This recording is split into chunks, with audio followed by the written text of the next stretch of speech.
সংবিধান সংবিধান পার্লামেন্ট ছাড়া কোনো কিছু হতে পারে না। কাজে যারা অন্য কিছু করবে তারা দেশটাকে সংকটের দিকে নিয়ে যেতে চায়, এই কথাটা আমাদেরকে খেয়াল রাখতে হবে। আমি আর বক্তব্য দীর্ঘায়িত করব না। এখন কয়েকটি দাবি আমি বলবো, যেটা মুক্তিযোদ্ধার দলের সভাপতি আমাদের প্রাণপ্রিয় মহাসচিবের কাছে উপস্থাপন করা উচিত।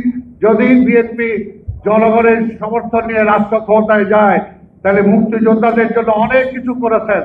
আমার মনে হয় আরো দু একটা জিনিস করা উচিত, যে মুক্তিযোদ্ধাদের ফ্রি চিকিৎসার ব্যবস্থা মাননীয় মহাসচিব করা উচিত।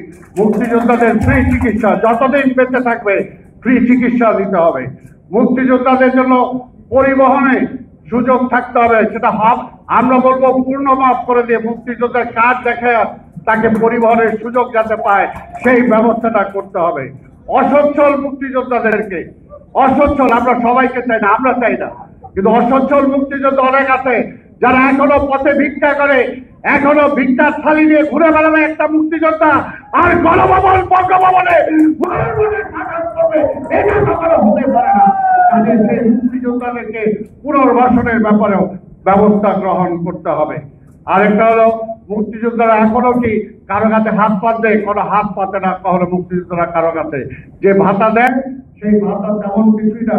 আমি বলবো মুক্তিযোদ্ধাদের জন্য অন্তত নিত্য প্রয়োজনীয় দ্রব্য, চাল, ডাল, তেল, লবণ, চিনি, এই কয়টা ফ্রি রেশনিং এর ব্যবস্থা করতে হবে, যাতে মুক্তিযোদ্ধারা এই ফ্রি রেশনিংটা পায়, এটা করতে হবে। আরেকটা যেটা বলবো, যে মুক্তিযোদ্ধারা সর্বকালের সর্বশ্রেষ্ঠ সন্তান।